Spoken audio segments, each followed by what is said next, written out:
a win on Sunday, the Eagles have struggled on offense this season, that is for sure. The Eagles' offense is averaging the fewest points per drive, 1.28, punting on the highest percentage of drives, over 52%, and recording the highest percentage of drives without a first down, 45%. The Eagles have been held to 3 or fewer points and a half in each game this season. The Redskins, meanwhile, have also struggled on offense with Kirk Cousins, who has thrown multiple interceptions in 6 of his 12 career starts. They lost all 6 games. Skip Bayless. Who wins? Stephen A. Smith, I have no idea how the weather is going to impact this game, but I know what my gut is telling me. I'm going to go with the quote-unquote upset that I don't think will be that much of an upset. I'm going to go Washington 28, Philadelphia 24, because I don't think the Redskins are nearly as bad as some people now seem to think that they are, and I definitely don't think all is now right in the Eagles world. I told you last week, a week ago today, that I thought the Jets wouldn't take the Eagles seriously enough, and they didn't, and all of a sudden they were in too deep a hole that they could not climb out of. In this case, Kirk Cousins, as we know, can get pretty hot or very cold against your New York Football Giants. I think he'll go back to being pretty hot as he was against the St. Louis Rams when he went 23 of 27 in Washington for 203 yards and a touchdown. And obviously, I think Matt Jones and Alfred Morris will be able to run the ball pretty well. And I think that Jordan Reed and Garcon will be able to catch quite a few. I just think the Eagles are not quite back to being the Eagles that we saw in the preseason, especially Sam Bradford. I think they will still struggle some on offense, 28-24 home team. Skip Bayless, I'm right with you. I'm right with you. A matter of fact, I just think the score is going to be a little bit less. I can see the Redskins winning somewhere along the lines of 24-20.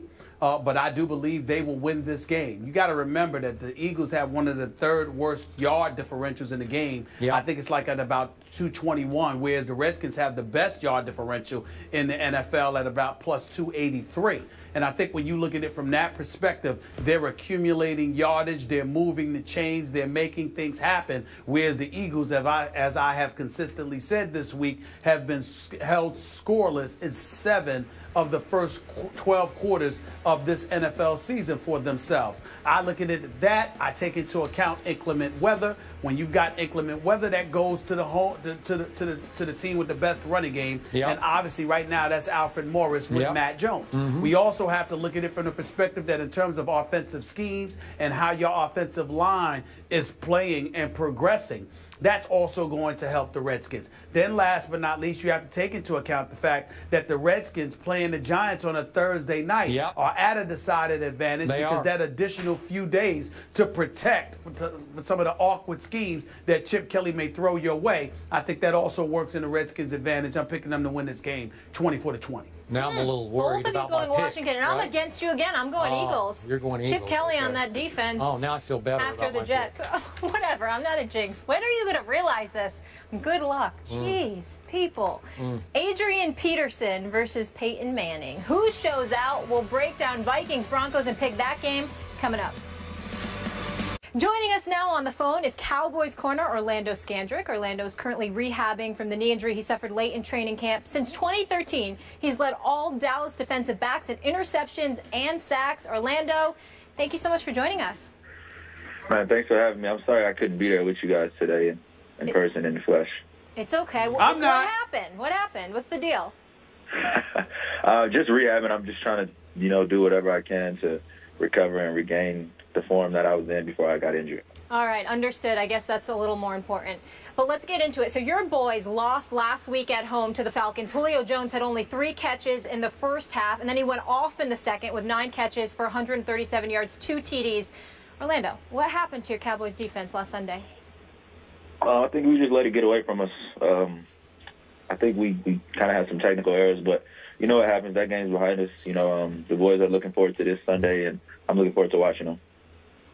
Stephen A., give me just a second with my friend, my friend Orlando, because he has a bone to pick with me. Because when he went down in training camp, even though I had called him all of last year the best player on my Cowboy defense, I couldn't just jump off the horse at that point and say all is lost. So I started saying, wait a second, it's not like he's Deion Scandrick. As good as Orlando is, he's not Deion Scandrick. So I'm going to hang in with my Cowboys. But Orlando Scandrick did not like that. So the floor is yours, Mr. Scandrick.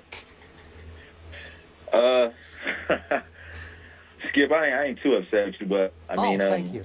I think it was a loss for our team. It was a tough loss for me, and I think some players are players that, you know, depending on like how you look at it, you can't replace them. It's not just what I bring, you know, to the defense, but it's what you bring to the team from a leadership standpoint, just from an experience standpoint. But I don't really have a bone to pick with you. I just feel like you were just talking about when you said that. Well, I got that, and I will be the first to admit I missed you during the second half last Sunday at Jerry World because you would have made a difference on Julio. I'm convinced of that, so I will give you that much. Thank you very much.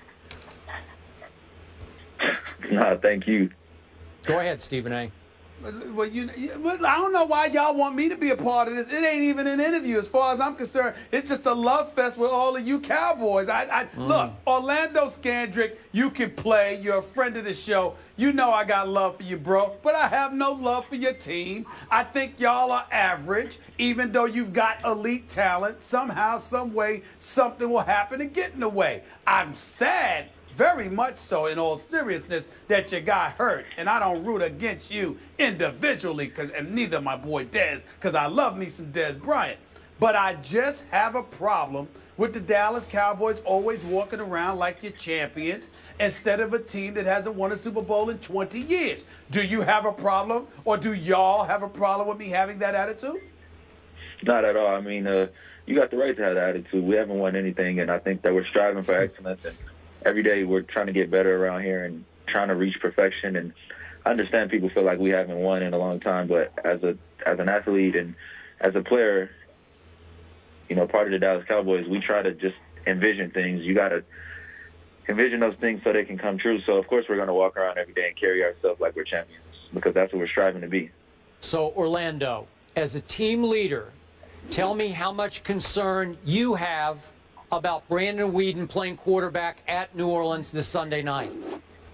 None at all, man. This team was built to survive injuries, and I think Weeden will be fine this weekend. I think our defense is going to show up, and, you know, I'm looking forward to this weekend. Good. Orlando, I have a question. What do you mean this team is built to survive injuries? What proof do you have of that, sir? I mean, our offensive line is great. Our running backs are good, and our defense is built to carry this team. Your defense? You mean without you, your defense is built to carry? Really? Absolutely. We're going to be How you come up with that conclusion? We're going to be getting some players back next week. Next week, and we'll be fine. Yeah, and by the way, Mr. Smith, how about a Greg Hardy and a Rolando McClain and a Randy Gregory will soon be back in Orlando? How much better will those players make this defense? A lot. I can't even put it into words, but, to have those players returning that are in the front seven, it's going to make it a lot easier for the secondary and for everyone else.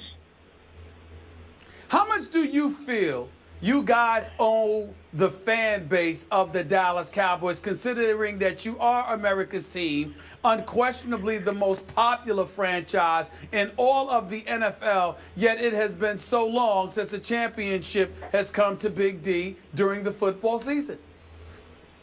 I mean,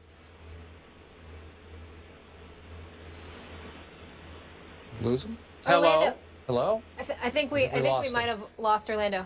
Yeah, I'm not surprised. That was a very balanced interview. We had the hater and the lover. I really enjoyed it. I like Orlando. I like a lot of guys on the Cowboys. It's just that the uniform, the star, and the helmet, and in midfield, and more importantly, the pathetic Cowboy Nation. It makes me sick to my stomach walking around like they've won something, for crying out loud, sullying the mantra and the legacy of this great nation of ours, who's known for being a winner, but somehow the Cowboys are America's team without a championship in the last 20 years makes me sick to my stomach. That's right, I said it. Okay, but it was nice for Orlando to come on the show.